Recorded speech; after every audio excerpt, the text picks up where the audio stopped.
everyone. Welcome to the third episode of our After Hours, the Uncensored edition. Thank you for joining us today. My name is Winona, and I'm the community lead here at ADPList. ADPList is a community where designers learn from each other, grow together, and strive to be better. This is your community for designers by designers.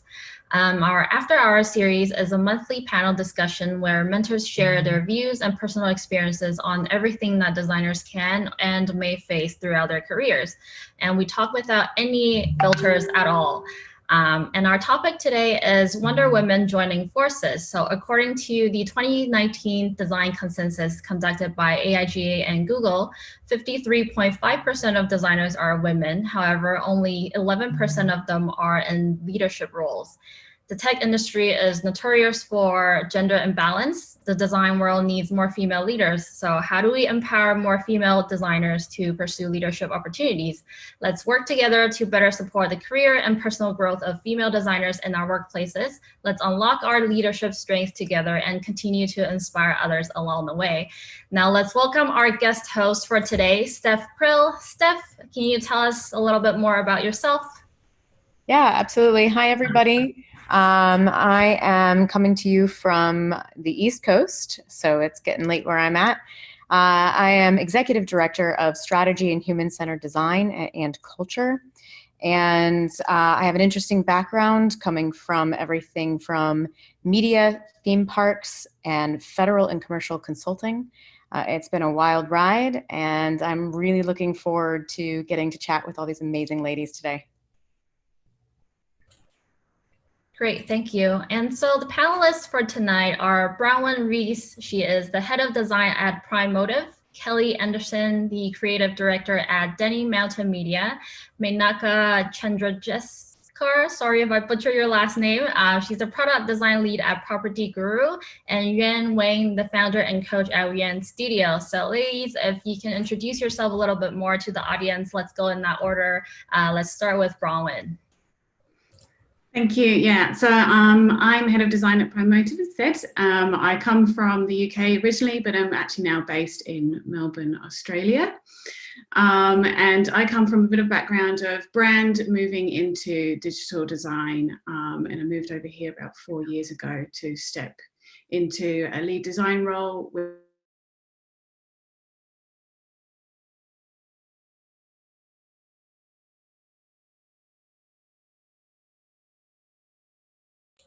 I think we lost Bronwyn there. Oh no. Did we miss all of that? Yeah. Where did you get to? I think we were 2-3 sentences into your intro. Oh, no. I'll just say, from the UK originally, now in Australia, relatively new to leadership, and maybe been in leadership 2 or 3 years. And thoroughly enjoying the challenges that it's sort of throwing at me. Really excited to see a whole mix of people here as well today. So looking forward to chatting with you. Thank you. Kelly? Hi, everybody. Super excited to be here. I am a creative director. I'm currently contracting at Microsoft.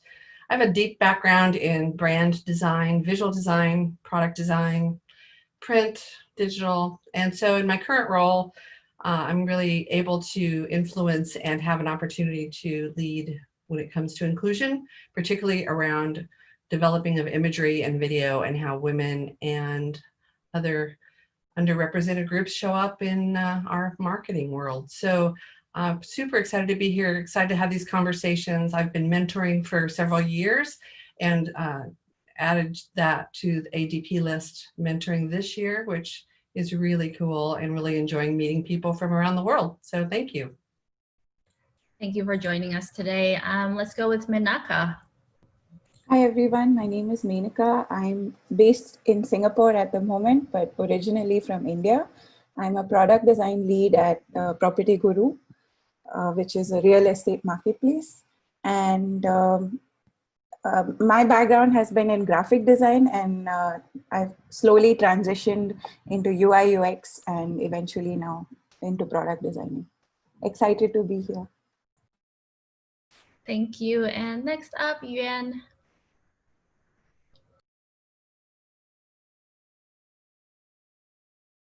professionals, and I work with women and people of color to help them play bigger in career and life. And I currently have my own coaching studio. And most recently, I was a design lead at Airbnb, and I worked on a particular initiative to create a mentorship program for the growth of women on the design team. And I also worked at Twitter and Mozilla.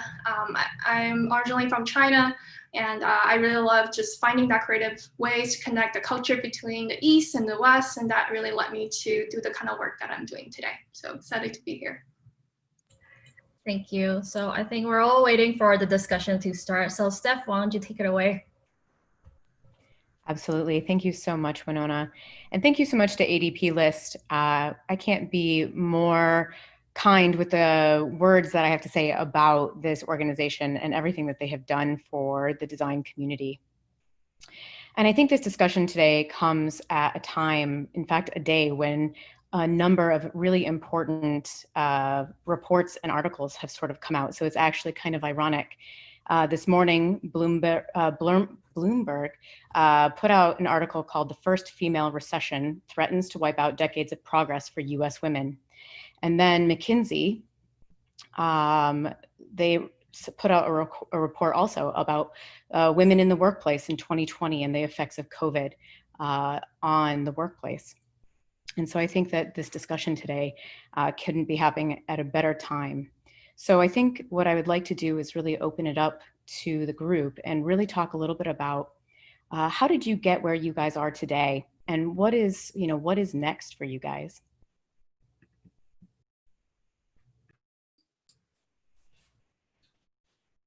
I'll jump in. I was going to say, I was just checking.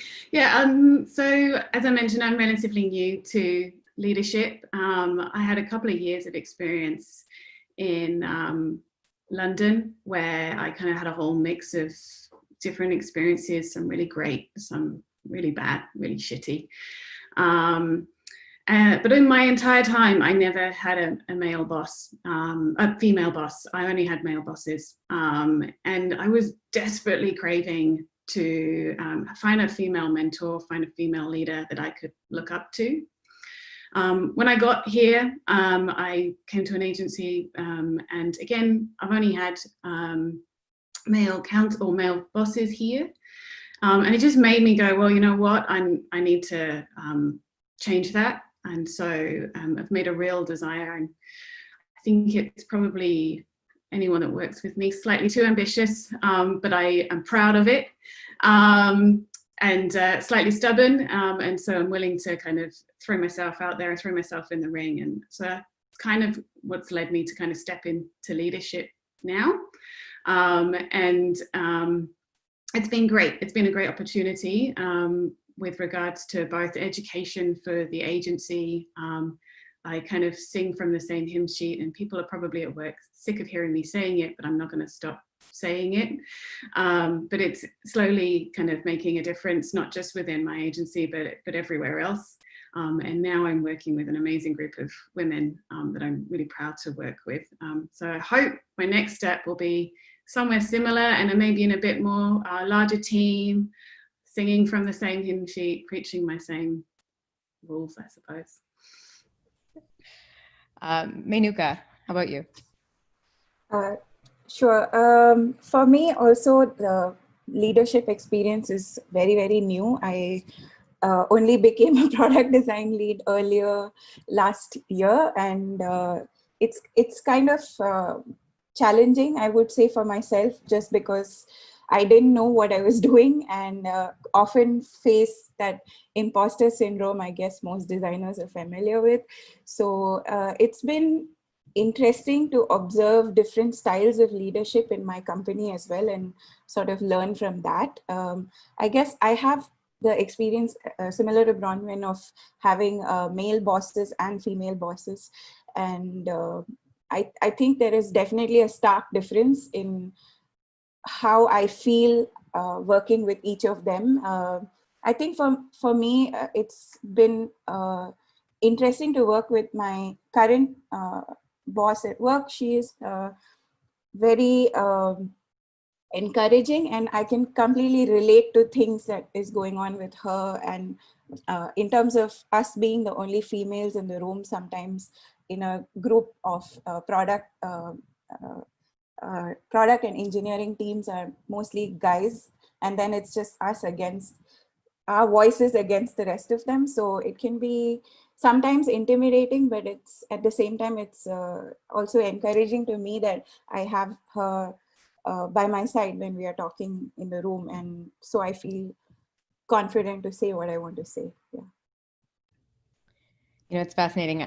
I'm guessing Yuan and Kelly are going to say some similar things, but I wonder how many of us feel like we got into these roles and had to figure it out, right? Like there was no real guidance or mentorship to get here, but just figuring it out at each stage and just clawing to get to that next stage. I'd be curious, Absolutely. especially, yeah, you know, Kelly, especially for you, I wonder, you know, what that's been like at Microsoft and other places. Yeah, so my first gig at Microsoft was in 2002, and at that point I'd already had a good 15 years experience on the agency side. So I felt like I kind of knew what I was doing when I got there. I'd already run a department within an agency for 8 years, and so when I got there, I learned quickly that I was starting over. And that wasn't a bad thing. I mean, it was really like an 18-month ramp up just to figure out how to do business there. But as a female leader and female designer in the industry, what struck me was the importance at whatever stage we're in building a network of supporters and building a network of mentors. And a mentor doesn't have to be someone who's older or more experienced. A mentor can be someone who has a skill set that you want to grow, or has a way of reading the room perhaps that you wish that you were better at, right? So for me, learning quickly how to grow that network so that I had people to turn to when I was running into difficult situations, or at Microsoft in particular, for me, it was learning the culture, the language, how to learn the business faster, how to show up in different meetings in order to be heard. Those are things that were really key. And we talk a little bit about how each company has its own culture. The faster you can learn that, the more effective you'll be. And that's really kind of one of the things that I always feel like I want to stress when I'm talking to either my mentees or new people to the team, is the faster you can learn the business, get up to speed on the culture, and find your support network, the faster you'll be able to be actually making a difference. And the more difference you make, the more power you earn, the more respect in the room, and then the biggest difference that you start to make on the business, which is really why we're in the business to begin with. There was a comment before, I want to move on to UN in a second, but there was a comment about learning how to be heard. Kelly, do you want to expound on that just a second? Yeah, I mean, a lot of that has to do with, I mean, you can see it happening here, right? If we're hearing what people's story is or their journey or what they're sharing about themselves, if there's something in their story that resonates. So in this group, we're all kind of thinking about how to empower women to be successful. How do we help each other? How do we be an ally? How do we support? So that's something we're listening into. Within a culture, if you understand that culture, that's going to help you be heard, because each culture listens for key statements, key ways in which we can identify with and help move the business forward. It's almost like you're speaking a different language if you don't figure out where you are in the space first. You might have brilliant ideas, but you won't be heard because you'll either seen as an outsider or you're seen as, someone who doesn't get it yet, right? So those are important cues to help you be heard so that you can have a bigger impact. Thank you. Yeah. UN, how do you, there was been a couple of questions I think that you could respond to. So go ahead and I'm going to share some really great insights. I think for me, like my background, I think from someone who's international, who come to US and really didn't speak the native language. So I felt like I definitely had to overcome that cultural shock at the very beginning. And also before I came to United States and decided to enroll in school, like I also had to find every resource I was able to find. And because user experience and design, like in China at the time, also wasn't a very well-known industry. So yeah, like I also had to just put myself out there and make some cold emails and calls. And I did just reach out and say, hey, can I just go to this institute and sit with the students for like 2 months? And, and they say yes. And I ended up going there. And then there was a visiting scholar and I presented my work, and the scholar agreed. I asked for a referral for a grad school application, and then he was really generous of giving that. So I think like one thing could potentially lead to the next thing. And the most important thing is just to put yourself out there and then to share what your passion is and how you are so curious to learn and to break into this industry. And I think it would really help you, and because you really don't know what could lead to the next thing for you. Yeah. Absolutely. I actually thought there was a good question in here from Reese that I wanted to put out there, and that's the idea of imposter syndrome. And I think a lot of all of us leaders, and I think women at many, many stages, feel imposter syndrome, not just leaders, right? I feel like at every stage, you often see women wait until we're 100% sure that we know a thing before we're willing to put ourselves out there. So how about you guys talk to us a little bit about, how did you combat imposter syndrome as you were working towards reaching your goals? Let's start with Kelly. Sure. I was late to the game. Like, I spent a lot of energy and wasted a lot of energy waiting for permission early on. And so for me, I feel like I had my moment on the agency side before I went to Microsoft. I got fed up. I got tired of being talked over in meetings. I got tired of having my original idea picked up by a gentleman in the room and run with. I got tired of hearing that something I'd said in a previous meeting repeated by someone else in another meeting. And I was like, oh my gosh, wait a minute. I'm in my own way. I need to speak up. I need to make myself heard. I need to learn how to be heard, right? So for me, it was kind of getting hit up against the things we all experience, frankly, and just kind of reaching a point of enough is enough. Like if what I said was good enough for them to take and run with, clearly my ideas are valid. So for me, it was kind of just reaching a point where I thought, oh, I literally am the one in my own way.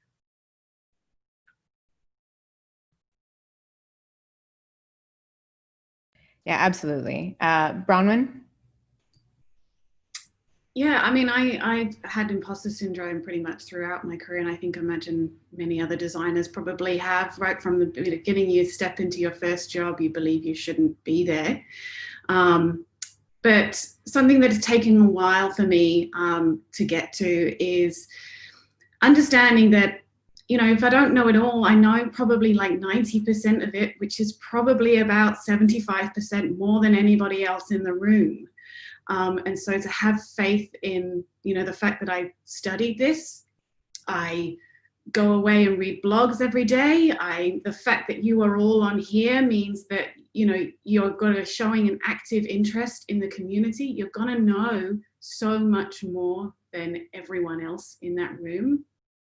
And it's just about beginning to acknowledge that, appreciate that, and even accept that sometimes you don't know the answer, and saying, I don't know, is perfectly okay and perfectly fine to do. And I can guarantee also you'll say, I don't know, and you'll walk out of whatever meeting, whatever room, whatever situation and go, I'm going to go and find that stuff out, and I'm going to know that answer next time. So that's one of the ways that I've tried to make sure that, I just remind myself that actually I do know this stuff, and if I don't, I'm going to find it out and I'm going to know next time. Yuen, do you have any thoughts to add?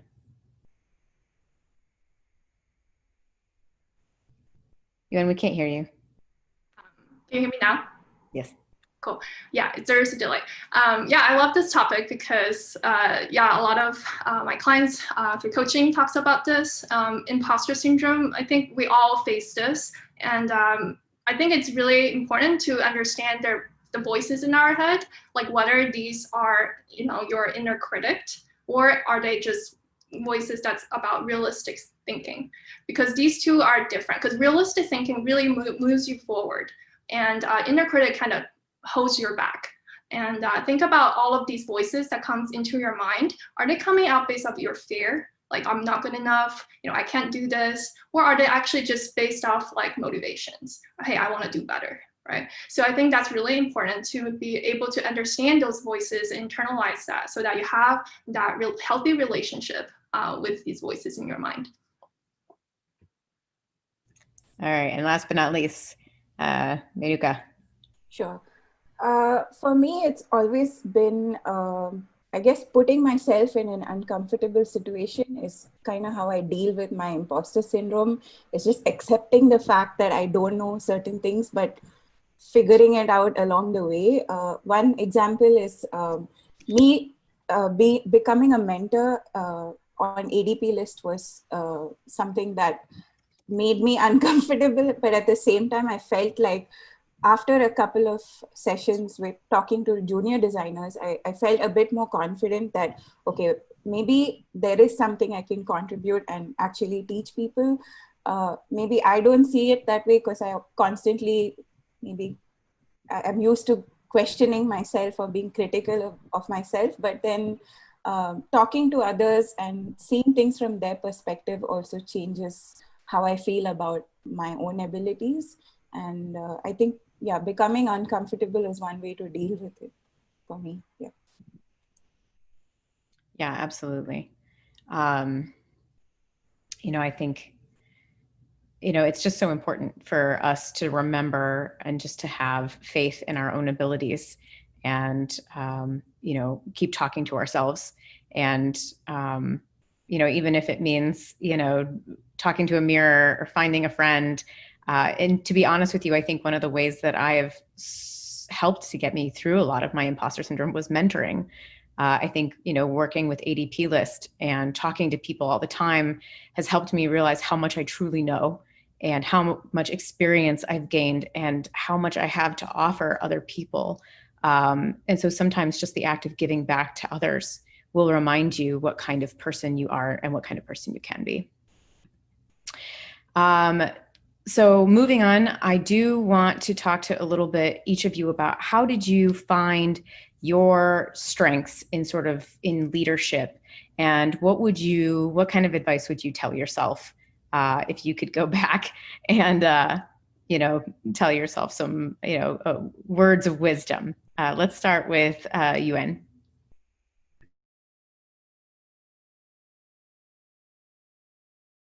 We can't hear you again.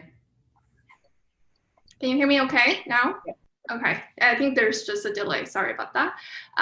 Yeah, so the advice I would like to tell my younger self is that I wish that I was able to shake off my good student habits, because I came from China. I basically was always a good student, and I always do my homework, and I over prepare for things, and I felt like that has got me to certain places and got me to where I am. But I was really trying to just kind of get stuck in that good student habits. And I thought as long as I was doing good work, good things would just naturally happen to me. Yeah, like I couldn't be more wrong, like, because I didn't, I was passed over from some promotions, and I also didn't really negotiate my salary at the beginning of my career. So all of these things, like, I felt like I was just kind of doing basically what was asked me to do. And I realized that women don't arrive until their voices are heard. And you want to ask for the things that you want, because I thought that maybe managers would just know that I am a good designer, and I really need to work on those, making those skills and strengths visible. So yeah, like I was able to, reflect a lot in this process and really go into my core values and understand what my strengths are and to align my actions with those strengths. And that has been really helpful for me. Excellent. Menuka.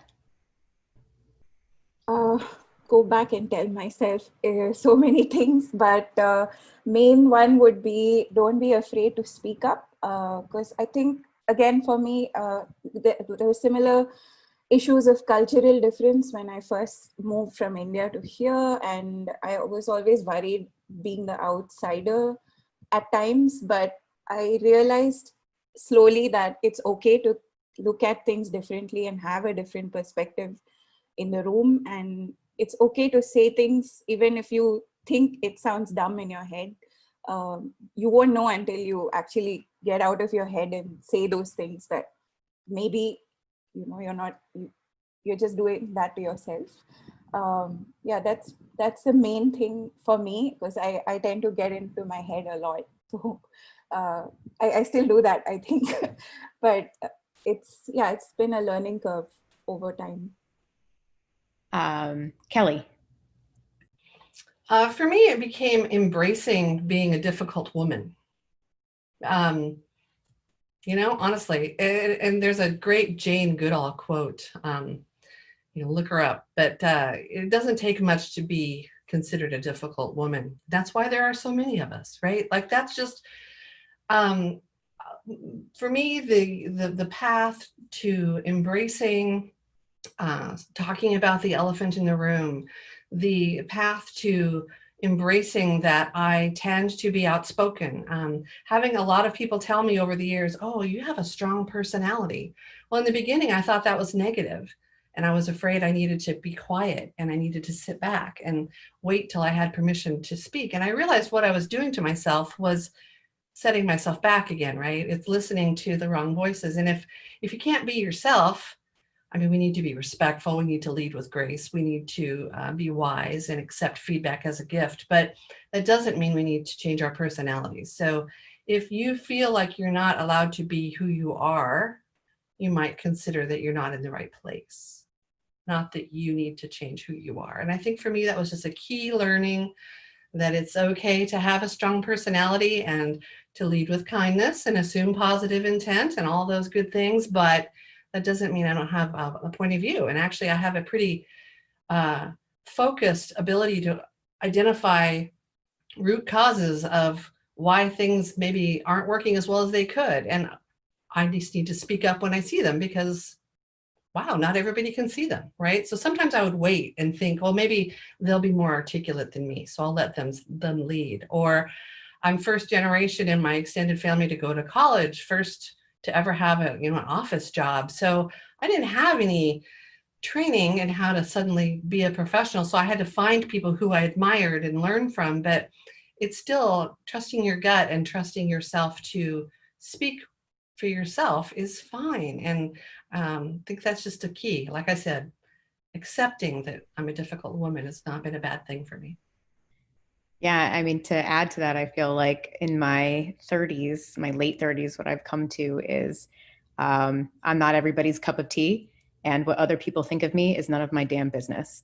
And that has been a big lesson for me. And I think, not everyone's going to like me, and I just have to be okay with that. And I've come to it took me a long time to come to being okay with that, but I did eventually. Bronwyn, why don't you share with us some of your thoughts? Yeah, mine's going to sound a little egotistical, but mine is accepting that I'm good, that I'm actually good at what I do, and then I'm great at what I do, and also not apologizing for that. I think something that I've done throughout my career is I'm ambitious. I want to try new things. I enjoy writing. I enjoy speaking. I enjoy designing. I love doing all of those things, and I do them all and I share them with everyone.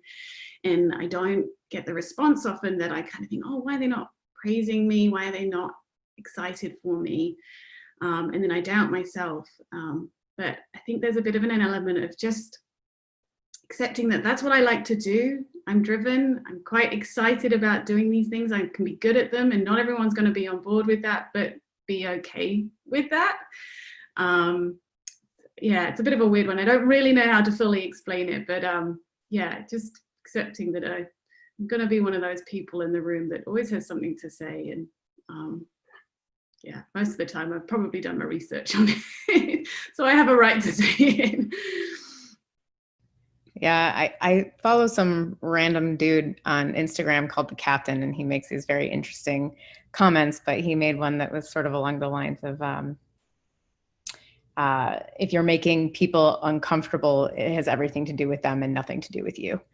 Yeah, so, perfect. You epitomized that wonderfully for me. Thank you. He's a strange guy, but it's a good, he's a fun handle to follow.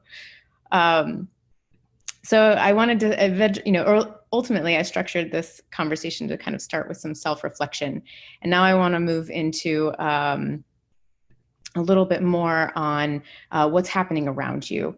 And so I'd like to talk a little bit about what are some of the biases that you have seen around being a female in design and as a leader, and how have you overcome some of those, or maybe not even overcome, but how have you managed some of those biases that you've dealt with?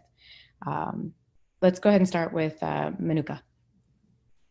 I think for me, it's the bias is kind of built into the culture growing up in India, is that men are supposed to be the breadwinners and women are just supposed to support them. And I guess my parents were the odd ones in their generation, because my mom was always the main breadwinner and my dad always supported her. So I kind of modeled myself after her. And that's how it's been for me in my life. Which sometimes makes me feel weird in situations where I'm with extended family and if the roles are reversed. So I constantly need to remind myself it's completely okay. Not everyone is like this. And yeah, just don't worry about what people think. And it's okay. There's no, there shouldn't be any bias towards who makes the money, as long as it's for you and you're happy with it, and you and your partner are happy with it. That's all that matters. Bronwyn? Yeah, I mean, I've actually just finished writing an article on this where I went into a whole number of different biases. So if you have time, I'm going to list a few, but I will only talk on one. I'm sure people don't want to hear me talk for that long, but there's a number that affect us, which is affinity bias, the glass cliff theory, the burnout, obviously, but the one I'm going to talk about that I do feel like I meet a lot is the prove it again bias, which is the fact that as females, we often have to show that we're capable of doing a task or a job or a project multiple times before we're considered competent, if not great at it. Whereas again, state men tend to only have to do it once, and probably not always successfully, and they kind of get given the kind of okay to take it on. And I've definitely encountered a lot of that throughout my time in design. There were a lot of requests for you to link your article, Bronwyn, so if you would jump on the chat and link your article there, people really like to do that. And Destiny, clearly, not everybody can name a bunch of anime, but that's a yes. We often get those kinds of questions of, oh, you know how to do a thing, really? And then prove it. Yuen, what do you think? Yeah, I think for me, the biases are more around being introverted, being quiet and soft-spoken, and how that in more traditional, workplace that have maybe related to, being invisible, and then not having your work being, public or recognized as high impact. So I had to combat some of that biases, and I sometimes got these feedback. I mean, say, hey, you're doing great work, but somehow they're just not visible and not everybody know about it. So I had to figure out how to deal with some of these feedback. And I think in some ways it can reflect, the company culture. Right, it's very telling to use those feedback to understand, what are these feedback telling me about the person giving the feedback and also the workplace. But there are also ways to align your actions to align your core values and your yourself with the actions you put out. So what are some of the work that you're really eager and motivated to do? What are the things that align with your core values? And for me, it was diversity and women in leadership. So that was how I just took the initiative to create this mentorship program at Airbnb. And I think when I was doing that work, I felt like I was almost in some way taking on a new energy, because that was so much about who I am, and I was able to speak up, and I was able to drive all of these impact because I truly believe in it, and then people were inspired by that. So find those core values that really speaks to you, and then think about how you can bring that to the rest of the organization and inspire others to do the same. Thank you. Kelly, what are your thoughts on bias?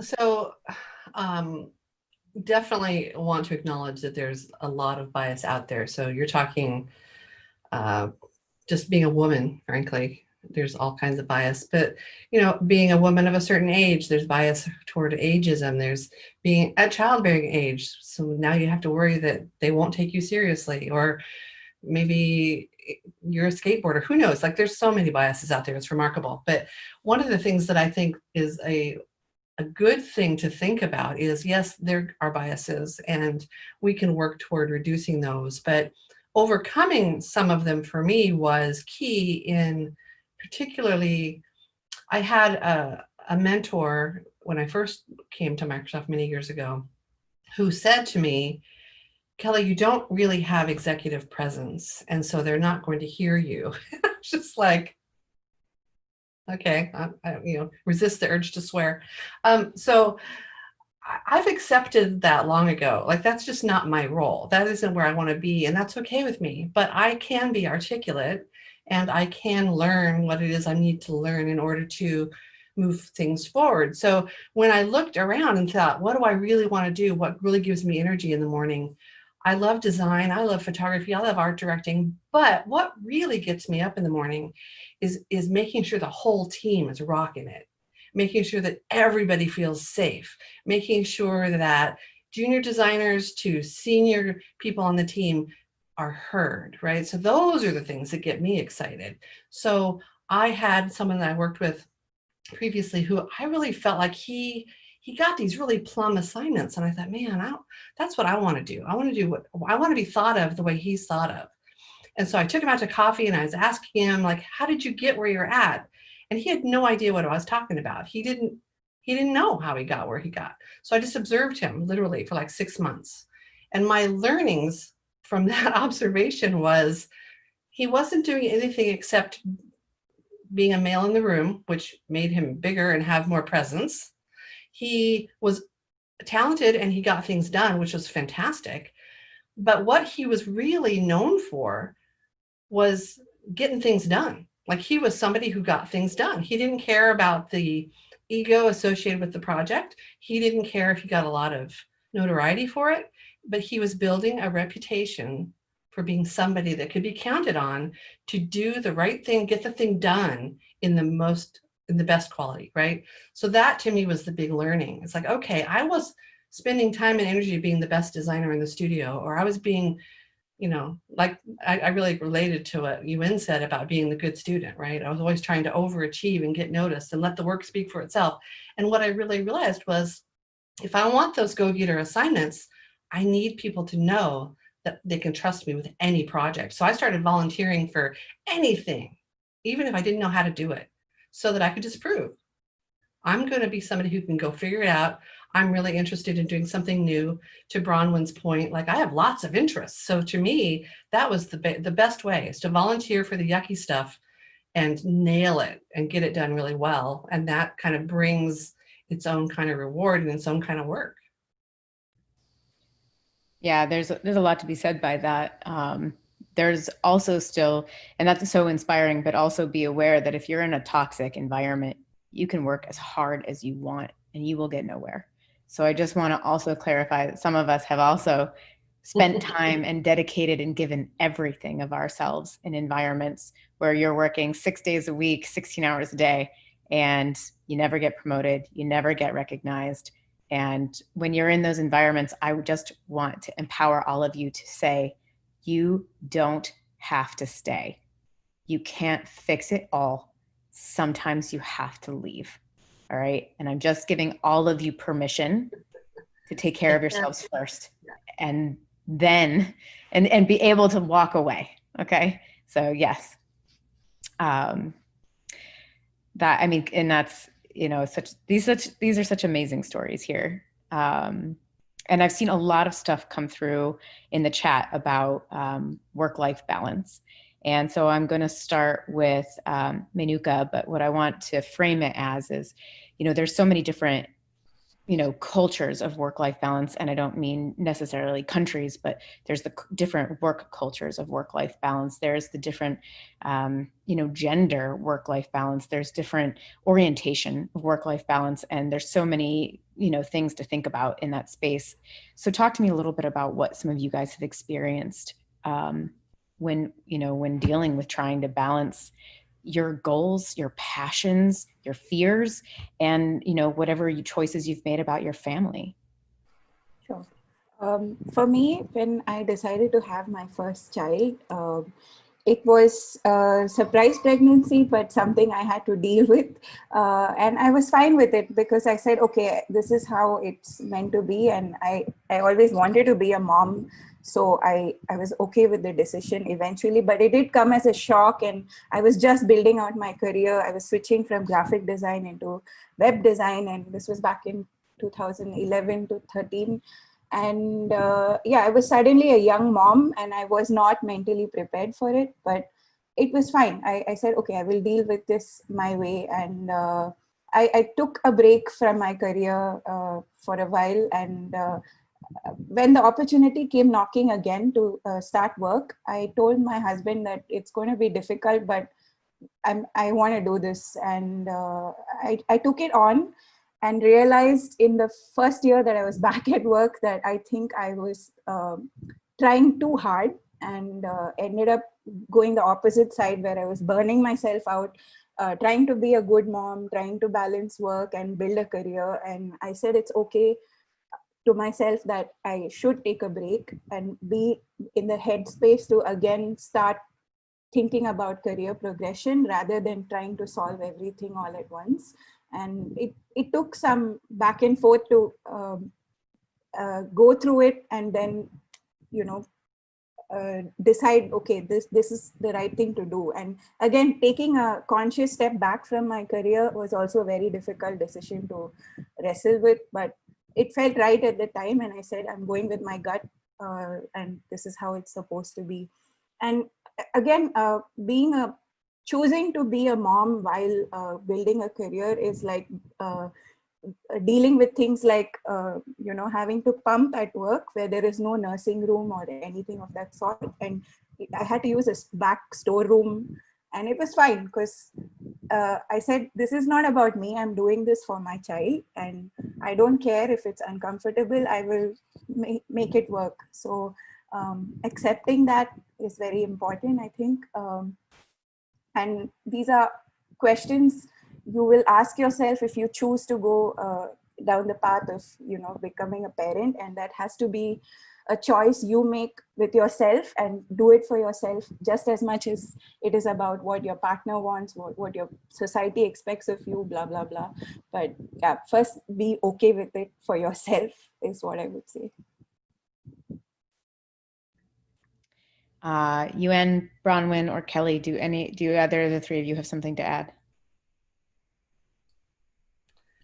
I would just encourage us as we're working to create boundaries for yourself that will work for you, because I've learned the hard way that overworking myself and trying to, you know, always be impressive, the work will never love you back. So it'll take everything you give. So create a boundary that works for you, that is sustainable, so that your mental health, your physical health, your emotional health, and your work will just get better as a result of it. So that's a scary thing to say. It sounds easier said than done, but I've seen it over and over again. If you can be in some semblance of balance, and it's always going to change because our workload and our workflows change, but keep in mind that you are the one who knows what that balance is. So I'm over setting here boundaries is huge. nodding my head like I have any semblance of work-life balance. Like I'm like, yeah, I know work-life balance. Sorry, I didn't mean to cut you off, Kelly.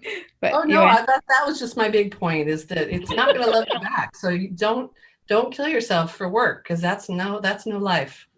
If I can Yes, add, I will take that to heart.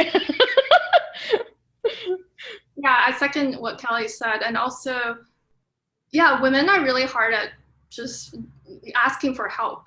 I think we're really terrible at it. I know we felt like we're letting down ourselves all the time when we're asking for help.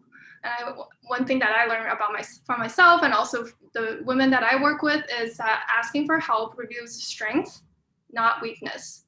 I think if we can remind ourselves more often that, I think we'll be a much better, mindset to, like ask for that help, because it doesn't put us down, and we need that right now. Yeah, and just to add to that also, it's okay to hold someone else accountable for that help. Don't think it's always your job. Like for me, I constantly remind my partner that you're just as much as a parent as I am, especially with this whole work-life balance situation going out of whack with COVID. Suddenly I'm homeschooling my kids, I'm working from home, I have meetings all day, but he's been working from home for a lot longer than I have. So I was like, yeah, you got to step up. It's not the same equation anymore. So don't feel afraid to hold someone accountable as well.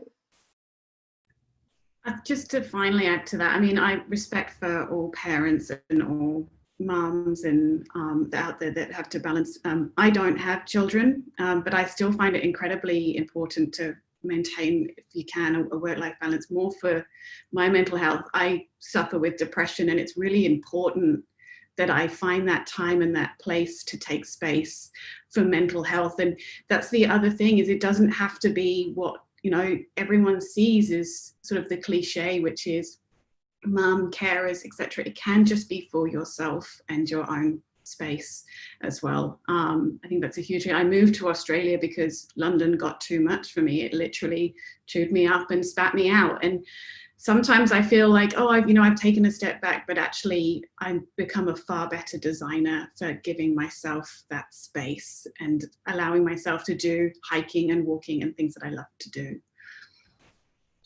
And just to round out this conversation, it's been a hard year for me.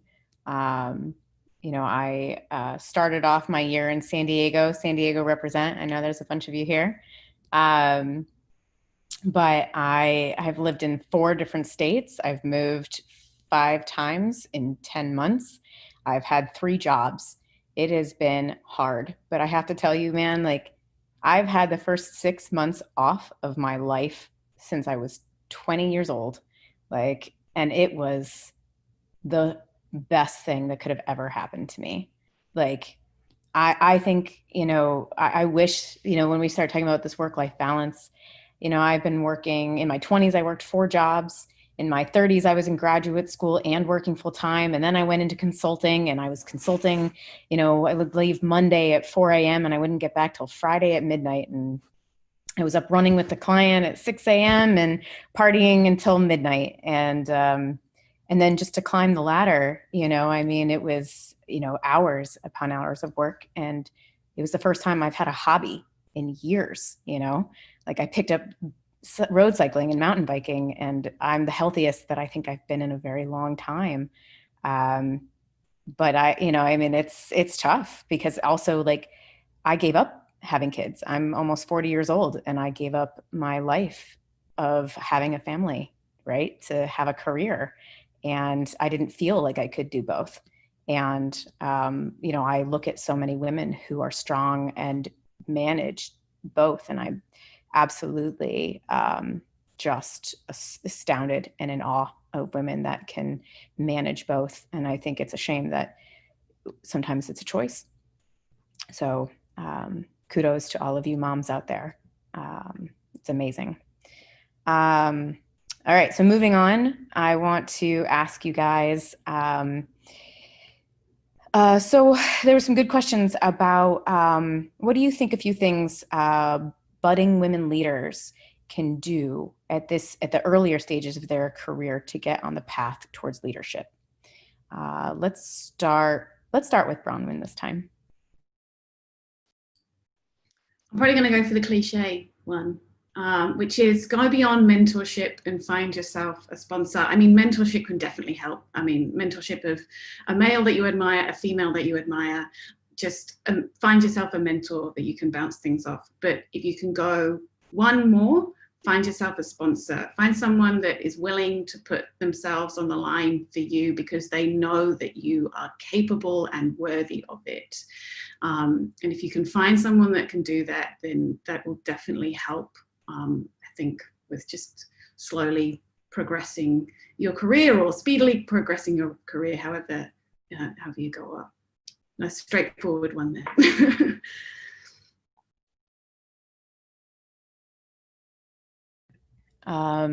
Yuen, how about you?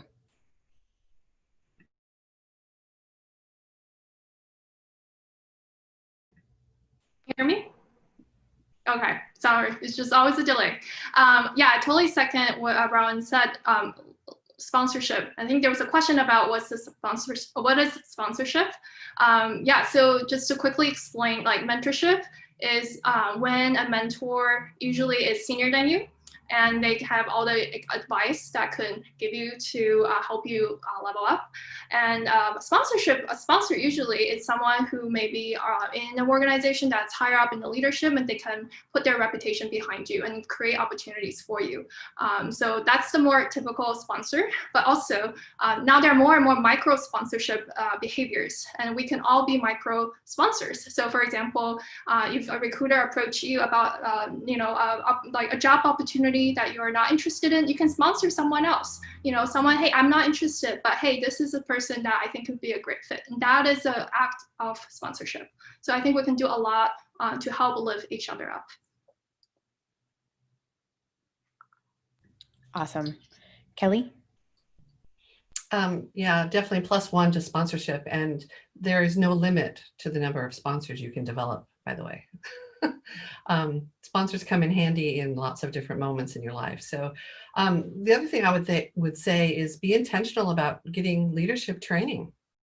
There is a lot of really excellent training and even free online resources. That LinkedIn Learning has a lot of really fantastic coursework. And so leadership training is phenomenal to help you up level where you are, as well as to work on your own presence, even everything from how you show up on your Zoom calls to how you show up in professional communications. I mean, there's spending that time on yourself, and particularly with leadership training, I just can't say enough about the importance of that. And it doesn't have to be expensive.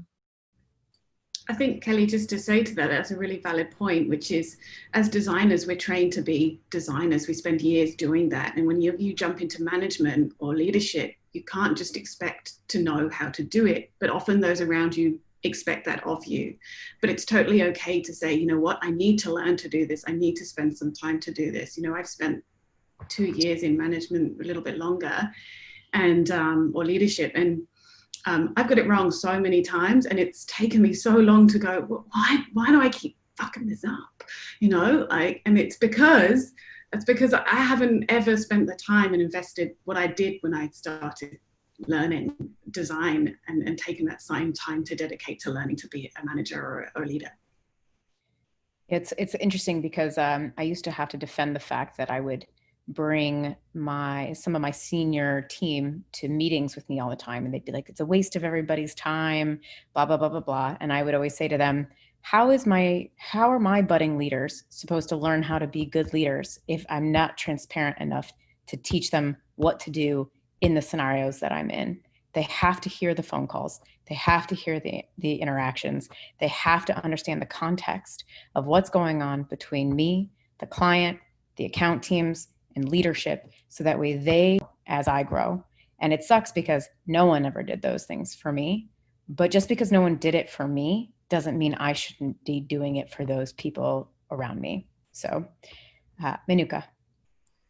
Yeah, I think all of you have covered most of what I've would say, but the only thing I'd like to add would be more strategic about your career choices. I think I didn't do enough of that when I was a junior, and I was just going along with whatever comes my way. But I think sometimes you should be a bit more reflective and strategic about why you want to do this job. How is it going to help you grow in your path? And this advice is not just for women, it's for anybody who is growing early in their career. I think you will really benefit from being more strategic about how you choose your job, and who are you going to work for? That's a very important question. We often forget to ask. We get excited by the perks of the job or the salary, but what's more important, I've come to realize, is who you end up working with, and what are you going to contribute to the team, and what are you getting back from them, is something I would definitely advise to think very deep about before you choose to go ahead in that job. Yeah, that's, it's so important that we are very strategic and thoughtful about how we want, one of the things we should talk about is, knowing what kind of impact you want to make, not just on the world, but yourself, your teams, and, creating a career path for yourself that's, really about understanding who you are and where you want to go with your life. I think it's, extraordinarily important. So moving on to a couple more questions. Tell me how you guys define leadership. Like, what does that mean to you? Kelly, why don't we start with you? Leadership is not management. Leadership is putting somebody else's needs in front of yours. And I often refer to my leadership style as lead from behind. Like, I really want to make sure my teams have what they need to be successful. I think being able to remove log jams, free the work for the team. Leadership is really, for me, much more of a helping others be successful without reward. It's just not about that. It's about helping other people be successful. Absolutely. Bronwyn? Yeah, I mean, I kind of echo Kelly there, which is when I stepped into leadership, I agree with leadership and management as separate. Mine have sort of come hand in hand. But by no means, you don't have to be a leader and manage someone. That's not the case at all. You can do management and you can do leadership totally separately. But make others successful. And that's what I had to really change my frame of mind. As a designer, we spend a lot of our time working on the details, the intricacies. We do team things, but then we kind of go away and we spend lots of time doing ourselves individual elements. I really had to change my frame of mind and the way that I thought, and that was, make others successful. And if I can make them shine, I'm naturally going to shine as a result of that, and that's a good leader. I think the other thing as well, for me, something that I've found is leadership is what you want leadership to be. There is an element of kind of empathy that I haven't seen in a lot of other leaders so much before me in regards to kind of my male leaders. But I very much enjoy kind of one-on-one kind of leadership and the empathetic style. But I'm not saying that everybody has to do that. That just is what works for me. I want to move on to Yuhan, but I want to shift the question just a little bit. Why do you think women are so underrepresented in leadership? Yeah, I think there are many factors to this, but also going back to the importance of sponsorship, where we just mentioned, I think lack of representation is just create this kind of a negative cycle, because when we have people in the leadership level, studies shows that women get more sponsorship opportunities, women get more of these advancements. So I think we're making some good progress throughout the past 5-6 years, but COVID like this study that we shared earlier in the talk, has really put a lot of burden on women to perform and to really balance all of this in today's world. So I think there is a constant challenge. It's probably even more for women to continue to manage all of this in this new change of world right now. So yeah, I think resilience is a really important skills to have as leaders, especially in times like this. So yeah, I think like we can all think about what does that mean for us, and how do we build our resilience through communities, through how we shift our mindset, through how we maybe ask for help.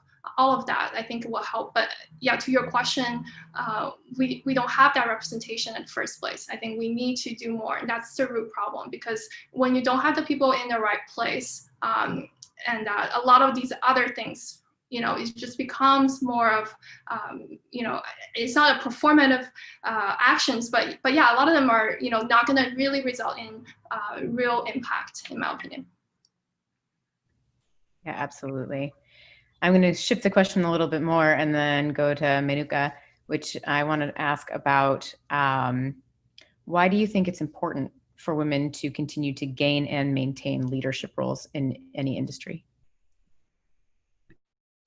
Wow, that's a big question. I would say it's important because we are kind of setting the path for others coming after us. And if we don't take charge now, it's very hard for someone else to feel like I can do this too.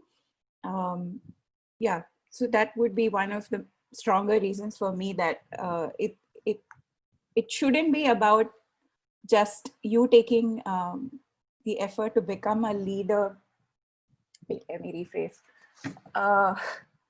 Yeah, I think it's about going beyond just your aspirations and thinking about what you leave behind in your legacy as well a little bit. I know this is a bit like off tangent, but that's how I think about it. Like, what am I leaving behind as my legacy, not just as a designer, but as a human being, impacting things on a daily basis. So if you start thinking like that, then I think you will realize that it's important, yeah, that you think about leading the right way. And to go back to one of your points about what is leadership for me, I think it's doing the thankless jobs sometimes and not expecting anything in return. Like, one example I would share is, for me, it was about building the culture of recognizing the importance of design in my company. When I first joined, I noticed that people knew about what design could contribute in the org, but didn't really care about it much. So I would try to post articles or share something I know about this topic in smaller sort of ripples. And eventually it became a point where I would volunteer to do talks internally and things like that, just so people will become more aware of this topic. And that's, yeah, it is thankless because there's nothing I mean, I'm spending all this time and effort and I don't even know it makes an impact, but eventually I think it did, because now there is an awareness of what design can do in the org, and over time there is an impact, but you have to believe that there will be an impact in order to create it. And yeah, that for me is what leadership is about. Just don't think about the consequence, but go towards what you want. Yeah. Well, and to touch on legacy, I agree with you, because I think, especially as the fact that I didn't have a family, I see my legacy as what I give to the other designers around me, and that my memory will stay on through the act of building up others. So to take that and segue into this really great question, how do you feel Ruth Bader Ginsburg has impacted women's roles in leadership? And what do you think we can do to continue her legacy in the future? And I'm going to start off with Kelly on this one. Yeah, I think, I mean, I am spending all this time and effort, and I don't even know it makes an impact, but eventually I think it did, because now there is an awareness of what design can do in the org, and over time there is an impact. Wow, we're on the hot seat. So actually, I've been spending a lot of time, as I'm sure everyone else has, the last week or so, on her legacy. And I have a daughter, and so she's 23, and it's been really inspiring to talk about where she's at in her career, early stage, you know, where I'm at, the differences in my life, you know, in my formative years. You know, my mom couldn't get a credit card. I remember going to the bank and we didn't have a babysitter, so I got to go, and they told her to come back later when her husband was home. I'm not, like that's in my head, right? And then my grandmother, you know, when she was born, women couldn't vote yet, right? So just in our own little generational experience, there's, and this, you know, there's somebody had posted a Ellie, long you should just know the comments happening in the chat when you said that are just like hilarious. I'm just showing how really old I am, right? But anyway, so yeah, I've been thinking about it a lot, and I think that going forward, we do have a lot to do. We've come a long way, which is amazing, and RGB has a lot to do with that. But we have a place, and we can do so much where we are too. And we've touched on that, right? We've touched on getting a sponsor. We can sponsor each other, you know, and on a daily basis, there's an opportunity to sponsor colleagues or you know, friends who are looking for work, or even I think about how we can every day call out bias or call out chauvinistic behavior. Like, just our voices are our really strongest, best tool. So we just need to use them. So that question is kind of apropos to this week, right? Where there's a lot going on in our minds, but there's still so much we can do that's within our grasp to act on every day. I could go on, but.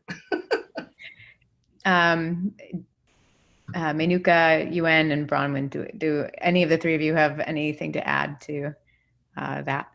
I would like to say that I didn't honestly know a lot about our Ruth's story until it came in the news, because I'm not in America. But I think for me, what I went and did was I read about her story, and what I really can admire and aspire to would be her resilient spirit in like dealing with so much adversity, but always putting herself out there anyway. I mean, I read about her health issues as well over time, and I think that is admirable, because I know about others in my family who have gone through health struggles and how they just ignore everything and then like continue doing what they have to do. And I think, yeah, that was very admirable for me. Her loss was a huge loss for the entirety of America, and many women cried that day. So, Yuen, did you have something to add? Yeah, what inspired me about her and her work is how intelligent she was, you know, especially with the, you know, the work that she did in the 70s because of the gender biases, and she was talking to this room of judges who had no idea what, like, whether like gender exists, like the gender bias doesn't even exist in their mind. And she was really smart in terms of how she made the cases, and she didn't just talk through, hey, women, there's gender biases towards women, but there's also gender biases towards men as well. And she was just really able to kind of have this very well-crafted, you know, step-by-step plan to tackle this systemic issue. And I think we all can think about that and how we can tackle these problems through the lens of like Ruth, because yeah, like I think just the work that she has done is really inspiring for all of us. I think just to jump in on that, Steph, very quickly, I think that combines this question and the last question really well. It's why should there be women in leadership? And women should be in leadership and minorities should be in leadership because we're designing for people. And if people that don't look or sound or are like any of those people aren't there, how are we ever going to design for everyone? And that's the same with Ruth. She went up there to represent people that exist and needs to be represented and thought about, who would normally, let's be honest, an all-male room would probably be excluded. So I think that's just another reason, and it does go beyond just women. It's all minorities that need to be thought about in this circumstance. Can you just imagine the electric feeling of hate that she had to deal with so often at the time and the era? Like, we all know that feeling, and it's 2020. You know, could you imagine what her career must have been like? All right, my lovely ladies, we have time for one last round, and I'm going to give you a good one at the end. What do you think is an actionable thing we can do to change the situation in the next 5 to 10 years to provide more opportunities for women in the space of leadership? And I'm just going to go ahead and start with you, Bronwyn, and then we'll just go around the group. So looking forward to this response. I think it's going to have to go bigger. It's going to have to be societal changes. And I say that with regards to, what we've seen in COVID. Yes, there's going to be a lot of detrimental elements to COVID for us, but there's also an element, and we've got to look at it this side of flexible working. The fact is we all know that we can work from anywhere, and we can all do the job just as well. And that now puts, equal responsibility on parenting and things like that. Dad at home has to be dad at home, as does mum, and mum be at home. So I think flexible working policies from companies that, are funded and focused and created and inspired, I'm not sure the word, but really kind of coming from the government down and helping make those changes across the board. You look at a lot of the Scandinavian countries, and they make dads go on 6 months parental leave or 9 months parental leave. And I think we could learn a lot from that. So yeah, big societal changes. Nothing really simple. It's fine. Yuen, what do you think?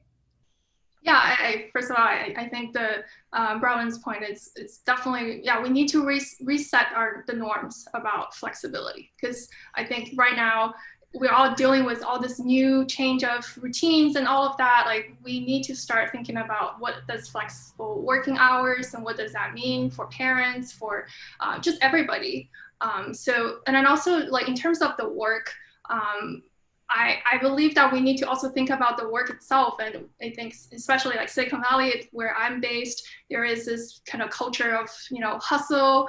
And I think it has really, been this way for so long. But I think this pandemic has really helped us to look at this culture and how we should re-examine this culture of hustling, and especially during this time, how can we make the work more sustainable?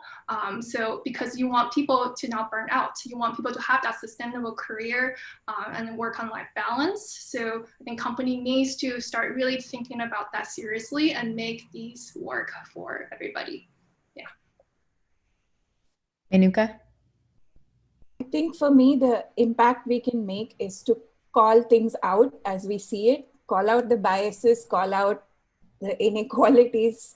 Don't just accept things. I think women have started doing that more now with the Me Too movement and many things since then. I think that's the only way forward, is not taking it quietly and changing how we approach the situation each day in whatever way or form that you are impacting yourself. That will eventually ripple effect into the society as well. Yeah. And last but not least, Kelly. Well, I'm in the US, so vote. Oh my gosh, that would be my number one. Vote for women. Vote, if you're in a position to provide salary, equal pay it should be part of your daily lived experience, right? For your staff. If you aren't in a position to provide equal pay, fight for equal pay. In my role, I oversee contractors as well as, other team members oversee FTE roles. And so I have a line of sight across the different budget items and budget line items. And, you know, I feel like it's my honor to say, hang on, you know, we need to talk about that pay rate. That should not be different. Or so I'm just going to throw a plug out there for that. We need to speak for equal pay. And if we're not in a position of providing it as a leader, as a manager, we need to make that a topic of discussion, remove the taboo about it, and just make it work, right? That's important. I think we have the chance to do that. So that's my current soapbox, is equal pay. I think the only other thing that I would add to that is I'm a big believer in transparency around salaries and helping other women learn how to negotiate salaries. I actually have a buddy who's on this call, and he taught me negotiation skills. And, you know, for the last couple of times that I've had to, you know, negotiate a job, I reached out to him and he gave me a ton of advice, and I take that advice and I deliver it straight back to every woman that has ever asked me for it. And, not to toot my own horn, guys, but I have become a damn good negotiator. Really good. I got really good at it. And I do recommend a book, and I put it out there to someone up here. I can't remember, but it's by Stuart Diamond. And look up the book, and it's a good book on negotiation, about getting what you want. It's called Getting More by Stuart Diamond. But, you know, like, I think the point is we're not working against each other, guys. Like, help each other up, reach the hand back, be honest, be transparent, and don't look at the room of 10 people and think to yourself, gee, I'm the only woman. I'm the only one that can be here. Look to your right and look to your left and figure out how to kick those chairs wider, so that way you can fit more at the table and be inclusive of your sisters. And, you know, and for all you guys out there, I see a lot of you, you know, represent your female counterparts. You know, be the voice that echoes them. Be the person that when you hear people talk over them, you turn to them and say, what were you saying? You know, I mean, like, there's ways to advocate for even women. If someone's talking over one of your coworkers, turn to them and say, I'm sorry, what were you saying? You know, like, make room for each other. You guys have been an amazing panel. What amazing experiences. And thank you, everybody. And thank you to ADPList for inviting us all to be here. Jessica, Winona, Felix. I know there's even a couple more of you in here. You guys are just amazing. So I'm going to turn it back over to Winona. And I just want to say thank you. Any last words from our panel? You guys have been amazing. Thank you. Thank you. Yeah, thank you for giving us this time. Yeah. Awesome. Winona? Yep, I will jump in. Felix, are you there? Let's take a selfie before I do one last announcement. Yep, sure. Okay, so I would love for everyone to turn on the cameras for like 30 seconds. We're going to get selfie. So we have like 4 rooms today, so it will be really quick. All right, let's get started. Okay, 3, 2, 1. Going to the second room, 3, 2, 1. Third room, 3, 2, 1.